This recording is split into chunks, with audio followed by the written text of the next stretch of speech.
চলো আজকে শুরু করে দিই। আজকে উল্টো রথে তোমাদের সকলকে স্বাগত, বড়দের প্রণাম জানিয়ে আজকে আমি হানা টেলসে আমার লাইভটা শুরু করছি। যেটা আমি লাইভটা শুরু করেছিলাম, তোমার লাইভটা শেষ করেছিলাম জিসপা থেকে। আমরা আগের সপ্তাহে ঘুরতে গেছিলাম, জিসপা থেকে লাইভটা শেষ করেছিলাম। যেটা হচ্ছে ওই যে মেয়েটার কথা আমি তোমাকে বলছিলাম, যে 51 মাইল দূরে মেয়েটিকে তোমার মেয়েটি এবং ওই যে ওর যে ছেলেটি আছে, ওর যে বয়ফ্রেন্ড আছে আর কি, ওই বয়ফ্রেন্ডকে পাঠিয়ে দেওয়া হয়। এবং এটা উদ্দেশ্য একটা খুব বাজে থাকে। ওই যে তান্ত্রিককে আনা হয়েছে, তোমাদের মনে আছে কিনা জানি না, আমি একটু প্রিভিয়াস যদি শুনতে পাও তো খুব ভালো হয়। তো সেই জায়গায় তোমার যে ওই 51 মাইল দূরে যখন ওরা চলে যায়, ওই একটা অশ্বত্থ গাছের নিচে, ওখানে গিয়ে ওই তান্ত্রিক কিন্তু একটা কাজ করে, সেটা হচ্ছে ওর যে আত্মাটাকে ভেতরে, মানে প্রেজেন্ট যে ছেলে বরের আত্মাটা, মানে ওর বয়ফ্রেন্ডের আত্মাটা যে বরের ঘাড়েই, মানে রবির ঘাড়ে যে দিয়েছিল রবি কুমারের, তো ওরা ভেতরে যে ছেড়েছিল ওইটা না, ও 51 মাইল দূরে গিয়ে কি করে, ওই রবি কুমারের ভেতর থেকে যখন আত্মাটাকে বের করে আনে। দেখো সত্যি কথা বলতে, একটা মানুষের ভেতর নিশ্চয়ই একটা আত্মা সারা জীবন বাস করতে তো পারে না। 1 মিনিট একটু বাদে দিচ্ছি, বেশিক্ষণ বলবো না, যাও। তো একটা আত্মা তো মানে বাস করতে পারে না, সেই কারণে ও করেছিল কি, ওর হাত থেকে ওখান থেকে নিয়ে গিয়ে, যেহেতু ওর যে রবি কুমারের যে বাড়িটা ছিল না, ওই বাড়িটাকে ও পুরো নিজের কবজা মতন করে ফেলেছিল। এবং ওই কবজা থেকে বা ক্লিন করতে ওই বাড়িটা ওর অনেক সময় লাগতো, ওই তান্ত্রিক বলেছিল। তখন তোমার ওই তান্ত্রিক ওখানে নিয়ে গিয়ে ওই রবি কুমারের ভেতর থেকে ওর আত্মাটাকে বের করে রবি কুমারকে সুস্থ করে। কিন্তু এই ব্যাপারটা না ও আর নিতে পারে না। ওই যে মেয়েটি ছিল আর কি, মেয়েটির নামও আমি ভুলে গেছি, একটু মনে করিয়ে দিও দেখি আমার নামটা কি ছিল। তো ওই মেয়েটিও কিন্তু ওই যখন ওর আত্মাটা বের করে দেয় এবং বলে যে তুমি এই কাজটা কেন করলে, আমি তো আমার প্রেমিককেই ভালোবেসেছিলাম। বলছে তুই হয়তো ভালোবেসেছিলিস, তখন তান্ত্রিকটি বলছে তুই হয়তো ভালোবেসেছিলিস ওকে, কিন্তু ও হয়তো ভুল করেছে, ও হয়তো নিজের ভুলটা বুঝতে পেরেছে বা ভুল করেছে, যা কিছু করুক, কিন্তু একটা মানুষের ভেতর তো মৃত আত্মাকে দিয়ে পরিচালিত করা যায় না, এটা তোকে মেনে নিতে হবে। এটা যা করছিস তুই বড় অন্যায় করছিস। এই করে যখন ওর প্রেমিকের আত্মাটিকে বার করে দেয় এবং রবি কুমারকে সুস্থ করে ওর বাড়িতে পৌঁছে দেয়, ঠিক সেই সময় মেয়েটি কি করে বলতো, মেয়েটিও কিন্তু গলায় দড়ি দেয়। গলায় দড়ি মানে ওই গাছের নিচে গলায় দড়ি দিয়ে নিজের জীবনটা সমাপ্ত করে। মানে একটা কি প্রতিহিংসার ব্যাপার, তাই না বলো?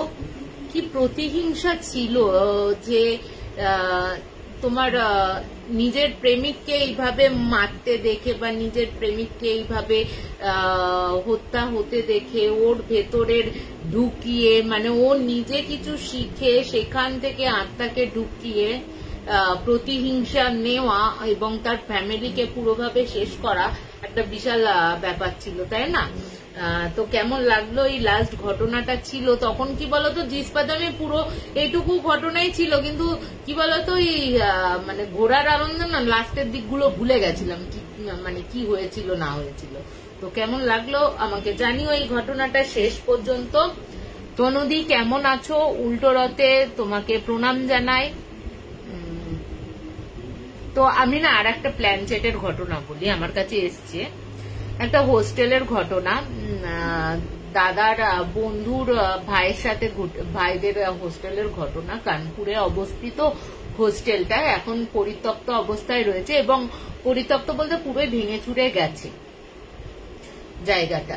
এবার দাদার বন্ধুর ভাই বলতে তোমার আমার দাদা জেঠুতো দাদার বন্ধু, তো জেঠুতো দাদা পিএইচডি করে এখন স্যার কলেজের, তো তার বন্ধু বেশ অনেকটা মানে যখন ও কলেজে পড়তো তখনকার ঘটনা। রুম নাম্বার ছিল 233, রুম নাম্বার 233। তোমার ওই জায়গাটা আগে ওই যে হস্টেলের কথাটা বলা হয়েছে, ওই হস্টেলটা কিন্তু আগে ছিল হচ্ছে একটা হোটেল, হোটেলের বেশ বড় হোটেল। ওই হোটেলের মালিককে ওরই নিজের ভাই হত্যা করে, এবং ভাই এবং ওর যে দাদা মানে হোটেলটার যে মালিক আর কি, সেই মালিকের নিজের ভাই তার দাদার ফ্যামিলিকে, পুরো ফ্যামিলিকে হত্যা করে ওখানে কিন্তু মানে ফেলে রেখে যায়।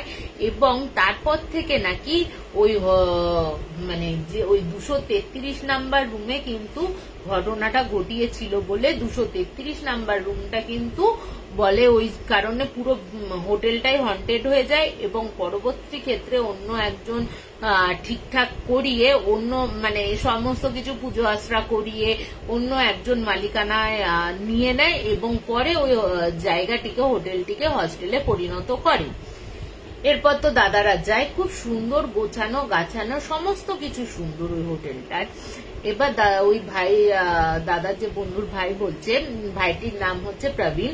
প্রবীণ বলছে যে দিদি, সরি, আমাকে বলছে যে তুমি জানো তো, আমি যখন প্রথম ওই হোস্টেলে যাই, আমাদের সাথে সাথে না আরো মানে আরো যে রুমগুলোতে ইয়েরা ছিল, যখন শুনলো আমি আর আমার আর একটা বন্ধু ওই 233 নাম্বার রুমে থাকবো, তখন কিন্তু ওরা প্রচন্ড রকমের বিরোধিতা করে এবং এটাও বলে যে দুটো ছেলেকে আপনারা বিপদের মুখে ঠেলে দিচ্ছেন। এবং ওরা কিন্তু জানতো না কি বিপদ না বিপদ, এবং বারবার বলা সত্ত্বেও কিন্তু ওরা কিন্তু কোনো মানে উত্তর পাচ্ছিল না যে কেন ওদের জন্য খাতরা আছে ওই জায়গাটা, কেন ওদের জন্য এরকম বারণ করছে। সেই জায়গাগুলো কিন্তু ওরা মানে ওরা বলছিল না আর কি, কিন্তু ওরা ওই রুমেও ওদের থাকতে দিতে নারাজ।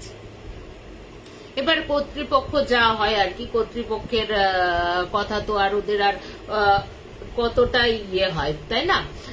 ওই কর্তৃপক্ষের কথা অনুসারে ওরা দুজনে কিন্তু ওই রুমটাতে যায়। এবার ভাই বলছে যে ওই রুমটাতে গিয়ে না, বিশেষ করে যখন ঢুকলাম তখন একটা ভ্যাপসা মানে একটা কেমন গন্ধ হয়ে থাকে না, সেরকম গন্ধ আমরা পেলাম। কিন্তু জানলা কিন্তু একটা দিকে, ওই রুমটার একটা জানলা কিন্তু একটা পার্ট খোলা ছিল। রুমটাতে খোলা থাকার ফলে কিন্তু রুমটাতে ভ্যাপসা গন্ধ হওয়ার কথা না, কিন্তু আমরা প্রথমে গিয়েই ওই ভ্যাপসা গন্ধটা পাই।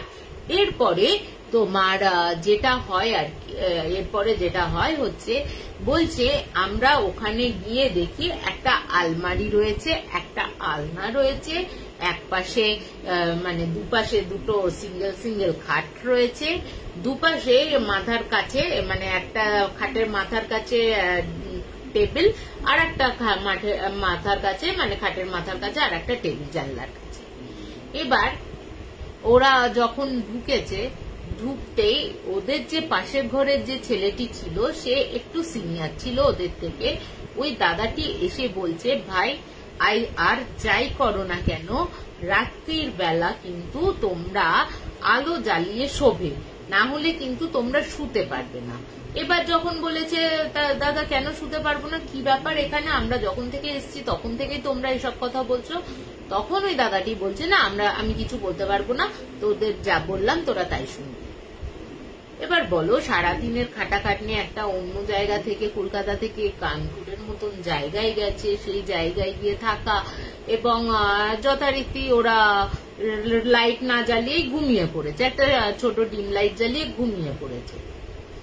এরপরে হঠাৎ করে ওরা দেখছে যে আলমারির ভেতর থেকে কে যেন ওই স্টিলের আলমারি একটা দিয়ে রেখেছে, স্টিলের আলমারিতে তোমার একটা টং টং টং টং করে আওয়াজ হচ্ছে, টং টং টং টং করে আওয়াজ হচ্ছে।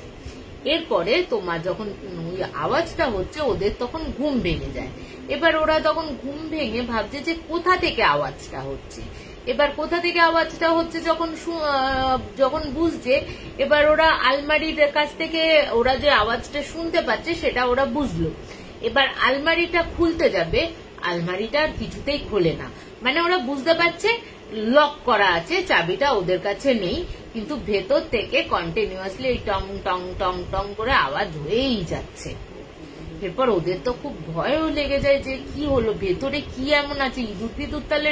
এবার ওই যে পাশের বন্ধুটি রয়েছে সে বলছে হয়তো ইঁদুর ঢুকে গেছে, ইঁদুর ফিঁদুর রয়েছে, তাই হয়তো টং টং টং টং করছে, কালকে আমরা এর চাবি নিয়ে নেব, পরিষ্কার করে নেব। এরপরে তোমার ছেলেটি যায়, ছেলেটি বলছে এরপরে নিজেদের মতন সকালবেলা শুয়ে যায় এবং তারপরে ওরা ওই হস্টেল থেকে নিজেদের কলেজ ফলেজ করে দুপুরবেলা মানে বিকেলবেলা ওরা আসে। এবার ওরা আসার পর ওরা যখন ঘরে ঢুকেছে, ঘরে ঢোকার পর দেখছে ওদের যে বিছনাপত্র ছিল এবং আরো খাটের মানে টেবিলের ওপর ওদের বই খাতা এমনি আরো জিনিসপত্র ছিল, সেইগুলো সমস্ত ওলট পালট করা। এবার ওরা ভাবছে যে বন্ধ ঘরের মধ্যে কে করবে, বন্ধ ঘরে তো কেউ করার কথা না, কারণ তালা তো যে তালাটা মেরেছে দুজনের কাছে চাবি রয়েছে, সেই চাবিটা দিয়েই চলে গেছে। ও কি করে তাহলে লন্ডভন্ড হতে পারে? জানলাটাও খোলা, জানলাটা ওরা বন্ধ করে রেখে গেছিল। এবার ওরা যখন বলছে যে জানলাটা তোরা বন্ধ করেছিলিস, তখন একজন আর একজনকে জিজ্ঞেস করছে, তখন বলছে হ্যাঁ জানলা তো বন্ধ করাই ছিল, জানলা কোনো তো খোলা হয়নি জানলা। বলছে তাহলে এই জানলাটা খুললো কিভাবে? বলছে হয়তো হাওয়াতে খুলে গেছে, ঠিকভাবে লাগানো হয়নি। ওরা ইগনোর করতে থাকে। এবার রাত্রির বেলা হয়েছে, যথারীতি ওরা খেয়ে দে হস্টেলের থেকে খেয়ে দে শুতে এসছে। এবার ওর যে বন্ধুটা রয়েছে, ওই দাদার যে বন্ধুটা রয়েছে, ওর একটু লেট নাইট করে পড়ার অভ্যাস। আর ওর দাদার হচ্ছে ও খুব ভোরে উঠবে, ভোরে উঠে মানে রাত্রি থাকতে থাকতে 3টে-4টে নাগাদ উঠে ও পড়াশোনা করে। এরপরে ওই দাদা বলছে হঠাৎ করে ওর তো ঘুমিয়ে পড়েছে ওর পাশে, আর ও তো পড়াশোনা করছে। এবার হঠাৎ করে ওর মুখ থেকে, ওই যে দাদাটা আছে যে পড়ছে আর কি, ওর মুখ থেকে হঠাৎ করে এরকম একটা মানে আওয়াজ হচ্ছে। এবার ও অনেকক্ষণ ধরে এই আওয়াজটা মানে করছে আর কি, এবং তার সাথে সাথে অনেকক্ষণ ধরে আওয়াজটা করার সাথে সাথে তোমার হঠাৎ করে ওর মানে ঘুমটা ভেঙে যায়। ঘুমটা ভেঙে ও দেখছে ওকে মানে ও তো পেছন ঘুরে পড়ছে, হ্যাঁ ওর ঠিক জানলাটা রয়েছে। এবার বলে রাখি হস্টেলটা কিন্তু 3 তলায়, ওদের ঘরটা কিন্তু 2 তলাতে, ঠিক আছে? 3 তলায় আরো রুম আছে, কোনো কিছু নেই, ওদের রুমটা হচ্ছে 2 তলায়। এবার ওই রুমটার যে বাইরের যে জানলাটা রয়েছে, ওই জানলা থেকে দুটো লোমশ কুচকুচে কালো হাত ওর গলাটাকে টিপে ধরেছে। ও সেটা দাদা কিন্তু সেটা দেখতে পাচ্ছে। আর ও কি করছে মানে দাদা কি করেছে, এটা যখন দেখেছে, দেখে ভাবছে যে উপর থেকে কে ইয়ে করছে, তাহলে কি কেউ ইয়ার্কি মারছে, ওকে কি কেউ ইয়ে করছে। যখন ওর গলাটা মানে ওই হাতটা তো দেখতে পাচ্ছে, এবার দেখো আমার গলাটা যদি টিপতে যায়, এবার মানে কেউ যদি আমার টেপে, আমার সামনে ছেলে থাকুক আমার বর থাকুক, সে তো হাত দিয়ে এরকম গলাটা ছাড়ানোর চেষ্টা করবে। ও যতবার হাত দিতে যাচ্ছে ওই লোমশের ইয়েতে, ওর গায়ে কোনো টাচই হচ্ছে না, মানে হাতটা ধরছে হাওয়ায় পড়ে যাচ্ছে এরকম, কিন্তু ও দেখতে পাচ্ছে ওইটা। মানে কি সাংঘাতিক ব্যাপার ভাবো, যে ও দেখতে পাচ্ছে একটা লোমশ আর ওর বন্ধুর গলা টিপে ধরেছে, কিন্তু ও যখন ধরতে যাচ্ছে তখন কিন্তু আর পাচ্ছে না, হাওয়াতে হাতটা লেগে যাচ্ছে। এবার ওই দাদা একটু না তোমার শিবের খুব ভক্ত, ওই দাদা মানে খুবই ভক্ত আর কি ভোলে বাবার। ও তখন কি করেছে, ওই ওং নমঃ শিবায় ওং নমঃ শিবায় ওর ইয়েতে করে না, ওর ইয়েতে মাথায় হাত রেখে খালি ওং নমঃ শিবায় করে জোরে জোরে চিল্লাচ্ছে আর ওই মন্ত্রটা বলছে। বেশ কিছুক্ষণ বলার পর দেখছে আপনি ওই হাতটা কিন্তু সরে গেল। এরপর ওরা তো টর্চ জেলে নিচের দিকে দেখছে কোথা থেকে কেউ ইয়ার্কি মেরেছে কিনা, কিছু করেছে কিনা, কিন্তু দেখছে যে ওই দোতলার যে ইয়েটা রয়েছে সেটা দাঁড়াবে কোথায়, কার্নিস তো নেই বা ইয়ে নেই, তা দাঁড়াবে কিসের ওপর দিয়ে। হ্যাঁ, এরপরে সেই রাতটা তো মানে ও তো খুব ভয় পেয়ে যায়। তারপর ওকে কোনো রকমে ধাতস্থ করার পর ওকে বলে তুই তাহলে শুয়ে পড়, আজকে আর রাতে পড়িয়ে জাগিস না। এবার পরের দিন সকালবেলা ওই যে গুঙ্গো আওয়াজটা করেছে আশেপাশের, কিন্তু ওরা শুনতে পেয়েছে। আশেপাশের ওরা শুনতে পেয়ে যারা রয়েছে তাদের মধ্যে একজন ছিল সেকেন্ড ইয়ারে পড়ে। ওই দাদাটা জিজ্ঞেস করছে ওদের, হ্যাঁ রে কালকে রাত্রির বেলা তোদের ঘর থেকে গুঙ্গোর আওয়াজ পাচ্ছিলাম, কি হয়েছে? তখন ও বলছে যে জানো দাদা এরকম এরকম প্রবলেম হয়েছে, আমি দেখেছি কিন্তু ধরতে পারছি না। বলছে তখন ও তখন বলছে যে তোদের তো আমরা তো বারণ করেছিলাম ওই রুমটা নিস না, তোরা অন্য যে কোনো হোস্টেলে থাক, অন্য কোনো রুম নেই, কিন্তু ওই রুমটাতে নিস না। এবার যখনই এইসব কথা বলছে, যখনই জিজ্ঞেস করার কথা বলছে, তখনই বলছে ওরা তখন জিজ্ঞেস করছে কেন তোমরা এই কথা বলছো, তখন আর কেউ উত্তর দিচ্ছে না, যে যার মতন চলে যাচ্ছে।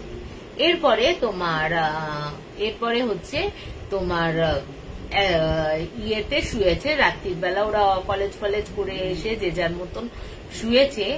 হঠাৎ করে তোমার দাদার যে বন্ধুটা আছে, ওই বন্ধুটা না ইয়েকে না ডাকছে, ঠিক আছে, এরকম করে এই ওঠ এরকম করে ডাকছে। এবার ঘুমের মধ্যে রয়েছে, তুমি ভাবো ঘুমের মধ্যে রয়েছে, সে আর কি করবে, ঘুমের মধ্যে রয়েছে সে। এবার কি করছে, দাদাকে যখন দেখছে দাদা কোনো কথা বলছে না বা দাদা ডাকে মানে বন্ধুটাকে সাড়া দিচ্ছে না, তখন ও বন্ধুটা না খাট থেকে নেবে ওকে ঠেলা মেরে বলছে, হেই কিরে শুনতে পাচ্ছিস, এই ওঠ। ও তো তখন ধরপড় করে উঠেছে, উঠে বলছে তুই দেখ তোর সামনে কে দাঁড়িয়ে রয়েছে। এবার ও যখন বলছে যে তোর সামনে কে দাঁড়িয়ে রয়েছে, ও তখন চোখটা মিলে দেখছে একটা ছেলে, ঠিক আছে, একটা ছেলে দাঁড়িয়ে আছে, সম্পূর্ণ জামা কাপড়টা ছেঁড়া ধরা অবস্থায় রয়েছে এবং মাথার আর্ধেক এখান থেকে ঘিলু ফিলু সব বেরিয়ে গেছে, মাথার এখান থেকে কিছু নেই, চোখগুলো এই পাশটা পুরো থ্যাঁতলানো, ঠিক আছে, বিভৎসতা কাকে বলে। ও দাঁড়িয়ে রয়েছে এরকম ভাবে চুপ করে।